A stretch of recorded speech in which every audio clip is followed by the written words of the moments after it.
other things for teen girls. And I let my daughter read the book. I just gave it to her, told her she could read it. And I gave her a little girlfriend, a Middle Eastern girl, another black book, teen book. My daughter came in, and I was working on my computer. She came in, she sit down on the floor, and she handed me the book back. She said, Mama, this book says all the things I need to say to you. And I said, what do you mean? She said, read this. And it was a poem about not trusting and not listening. She said, that's how you make me feel. So I was really kind of stunned. And she turned to another poem about friends and betrayal and, you know, how everybody got a best friend and how to deal with, you know, a friend who may have spilled your business. She said, this is how I feel about school. And so she took this book to tell me how she felt about her life. I was blown away, Rachel, because she never said those things to me. But she showed me how she feels through this book. That really was it for me. She had a tool. She had a tool. Yes, yes, yes. And I'm sure that, and that was one of the things I was going to ask you. How do you think you have made an impact on other people's lives? Sometimes you don't hear about these things, but that's good. It was close to home that you were able to hear about this, and see how the impact of a book was able to bring out conversation, open conversations, and things like that. And that's one of the good things about books, and that's why writing is so, therapeutic, and it's such an avenue to open up different things in our lives, in our minds, and it's just wonderful. It's wonderful. I so enjoy it. I mean, Rachel, I'm telling you, when I see a new author take off and just blossom, and they just kind of blow up everywhere, and people are really embracing that story, it's like your child just graduated, you know? Yes, yes, most definitely. And it is, because it's a new beginning. It most definitely is a new beginning. But, Rachel, I have to ask you something. Yes, ma'am. What made you put pen to paper and write your book and then further go on and publish it? Because you know what? My mom got about 50 or 60 journals where she has written her life story, but I doubt it'll ever be in print unless I just take them in print. Yes, yes, yes. Well, that's a wonderful question. And ladies and gentlemen, I want you to know, if you don't already know, Ella has her own radio show, and she's a promoter. So this is the interviewer in her coming out now. This is wonderful. She's turned the pen on me now. But, because I'm sure you will agree, when you have something to say, you have some thoughts to relay, things that are just, you want to put out there. That's what you do. And for so long, it was okay just to share it with family and friends. But finally, after a while, people were saying, well, why don't you do something with it? I'm like, well, yeah, I would like to spread it with, a larger amount of people. Because my first love is poetry. My mother has always taught poetry and did poetry. So, just a way of sharing, extending yourself. So it was something that got to be a burning desire that I just couldn't let go anymore. Now, that's what make me embrace our culture and our writing, and that's why I say this is one of the best times in literature, because you can do that. Yes. You can put your book out there, and we will buy it.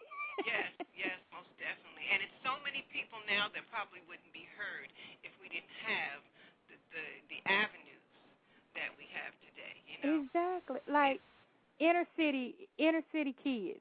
If you live down south in rural Alabama, you cannot fathom a rural child's life. And if it wasn't, I know people kind of give street books and urban books, a little diss sometimes. But if they weren't writing these stories, right, who would ever know why you see these angry young men walking down the street? Yes, they're expressing themselves. Yes, they are. They are expressing themselves. Yes. And with Christian fiction is on the rise. Oh, yes.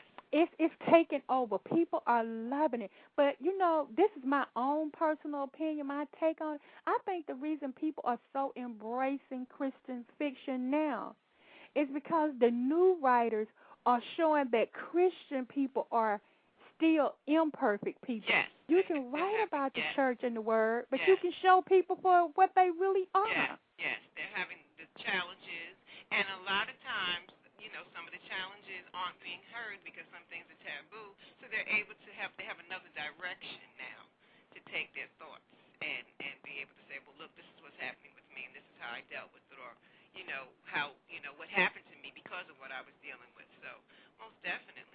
love it. I love it. I love it. And another thing, I think with all these trying times with the economy and the war and stuff, I think people need somewhere to escape to.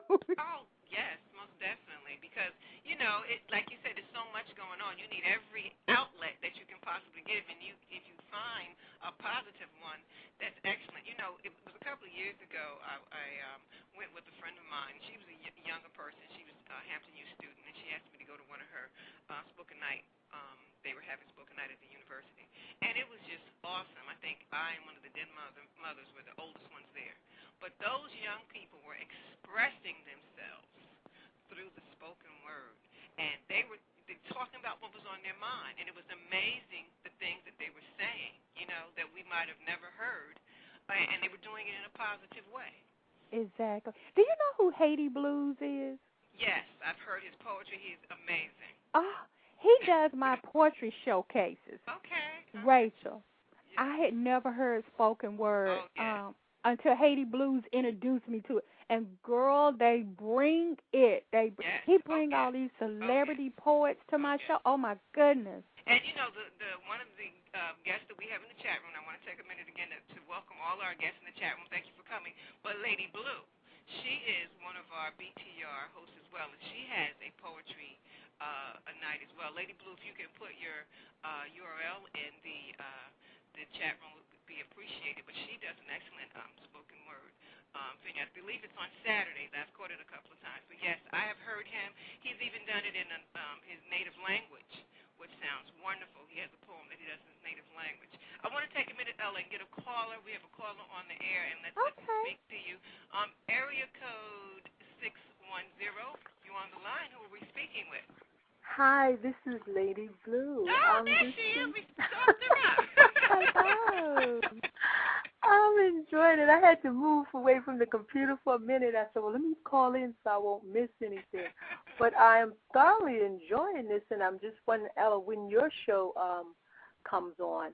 But one of the things you said when you talked about how the writing, and we can say things now, and people will buy it and listen to it. And you talked about your mother and all the journals she has. And my son has said to me, Ma, I know you ain't got no money. He said, well, please make sure you write it somewhere that I can have your writings. He said, that's all I want you to do is leave me your writings. A legacy, yes. He says, so when I go on Oprah and I get that book together, I go on Oprah. Looking ahead, is he He not? said, I'll be making some money saying, thank you, Right. Mom. That's right. But, my mother always encouraged me to do something with the writing. And years ago, to give it away my age now, back in like 68, I sent something to Harper's and Row, and that's one of the big publishers, after encouragement from my mom and stuff. And they came back with a 2-page rejection letter that I would die for now, And that's before, the computers, so it's typewritten. And my mom was all excited, and all, they had suggestions to keep writing and blah, blah, blah, and to stay in touch, that kind of stuff. And all I saw was rejection, and I never sent anything again. And my mother's like, but then it's 2 pages. I'm like, I don't care if it was 5 pages. They said no. You know what I mean? And now I understand, and my writing was personal because it was so therapeutic, so it wasn't open to any kind of critique. You either accept it as is and love it to death, or I just kept it to myself. And now I'm at a stage where I threw a little book together, that a chat book, but that was just something for teachers that had asked me to be a resident poet, and I made it at home and the whole bit, and I gave it to her because the kids wanted to use some of my stuff, and I didn't want them to have loose papers. And she said, make some more and sell them, and I did, but I in it doesn't have everything I want in it, and it was like a rush kind of job. So now I really want to get my stuff together because I'm more comfortable with my writing. Sometimes I think, oh, well, this doesn't sound academic enough, so I'll try to change it, and and then some of my stuff doesn't sound black enough, and just all those kind of things that bothered me. But every piece that I have that kind of fear of, I find there's somebody somewhere that can relate to it. And I've heard you do some of your pieces, and I thought it was wonderful. And you're talking to the right person. That's what part of what Ella does. And I was just thinking, you put it together if you have to put it together on Lulu, and I promote it because you embody everything I represent. Everything you just said is what I represent. Because do y'all remember Roots? The people, Yes. when they go to the African scenes, they have the griots. They were the people Yes, who told our storytellers. story. Yes, that's right. Well, Lady Blue, you are a griot. You got to write it and tell it, or else how are your grandchildren going to know? Because, see, I'm 43. I ain't telling it. Your son probably ain't telling it because we busy. Yeah. Trying to keep them out the street. So it's up to you to be that griot. Write it down, tell it, and we can share it and laugh about it and cry and say, oh, my God, I didn't know my mama used to be hot like that. Yes, and that's the truth. I found a play that I did that my mother had kept, and I mean, to tell you how old it was done on legal yellow paper, and it was done in pencil, and something must have happened because the first few pages was not in my handwriting, so somebody must have rewrote that part. And the back was gone, and it was folded, and it even had roach eggs in it. When my mom died, I was like, oh, my gosh, I forgot about this play. And in the rewriting of it, I took out all the profanity. I was like, dang, I had a filthy mouth. But in rewriting the curse words, taking curse words out and not remembering all the details of the other thing, it turns into something different. But it's a whole nother world from what, it was called Cycle, but it's a whole nother world from where I was, I've had all kinds of stuff, drug addiction, the whole bit, but, it's a whole different world. But I'll tell the stories over and over. I'll tell it at recovery meetings, or I'll share it with my kids and families, and we'll joke about different things, but it ain't all. It's down in writing, but not in chronological order. And I got so caught up in that I just decided that I wanted to do something called Experiences, the Makings of a Life, just in random order, some poetry, some essays, because trying to get the chronology of it was so bogging me down. Oh, I love that title. That just talks. Isn't that speaks volumes right there by itself? See, you need to hook up with Ella. And it's funny, like I need to do some writing for my congregation tomorrow night, and I'm like, gosh, my mind's not going, and I can't function. And I said, you ain't got no business going on the show. I said, but let me just unwind for a minute. And I cut on my computer because it was acting up, and the tech fixed it for me. And I cut it on and saw Lady Serenity had a show. I said, I don't normally get to come in this time of day. I said, on the weekdays. I said, let me just check her out. So I don't believe there's any such thing as coincidence. Oh, no, everything happens for a reason. And let me tell you something else about you writing. You ain't got to wait till you write that book to get your story. I have Black Pearls magazines, and I take submissions, and I put them in there because you mentioned recovery and different stuff. We all are recovering from something. Yes. And when we get off air, mine is not drug or alcohol. I got other issues. But we all have. Don't we you know what? I mean, that's let's be for real. We do. Yeah, and that's if you one of the think things. You don't. You got an issue that you seriously need to address. Yeah, exactly. And see, I'm one of them that need praying for, so I'm going to tell y'all offline. And it ain't drug and alcohol, so what's left? What's the thing three? You know what? Been there, I have to tell y'all that I felt so bad, like when I came into my congregation, I felt so bad because I was like, everybody's decent and I ain't good enough and blah, blah, blah. And my sister said, let me tell you something, ain't none of us good enough.